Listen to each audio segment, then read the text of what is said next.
TVK అధినేత విజయ్ నేతృత్వంలో నేడు చెన్నైలోని కలైవానర్ అరంగ్లో ఎంపీల అత్యవసర సమావేశం జరగనుంది. కేంద్ర ప్రభుత్వం ప్రతిపాదించిన నియోజకవర్గాల పునర్విభజన ప్రక్రియ వల్ల తమిళనాడుతో పాటు ఇతర దక్షిణాది రాష్ట్రాలకు జరిగే రాజకీయ నష్టాలపై చర్చించేందుకు ఈ భేటీని ఏర్పాటు చేశారు.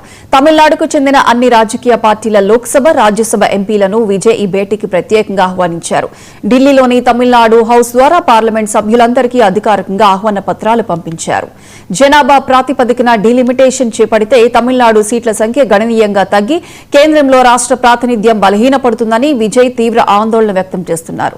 ఈ సమావేశంలో డీలిమిటేషన్ అంశంతో పాటు రాష్ట్రానికి సంబంధించిన కీలక సమస్యలపై సమగ్రంగా చర్చించనున్నారు. దక్షిణాది రాష్ట్రాల హక్కులు, పార్లమెంటరీ ప్రాతినిధ్యాన్ని కాపాడుకోవడానికి పార్టీలకు అతీతంగా ఉమ్మడి పోరాట కార్యాచరణను రూపొందించడమే ఈ భేటీ ప్రధాన లక్ష్యంగా తెలుస్తోంది. కాగా విజయ్ పిలుపునిచ్చిన ఈ సమావేశానికి హాజరు కావడంపై అధికార డీఎంకేతో సహా పలు ప్రధాన ప్రతిపక్ష పార్టీల నిర్ణయంపై ఉత్కంఠ నెలకొంది.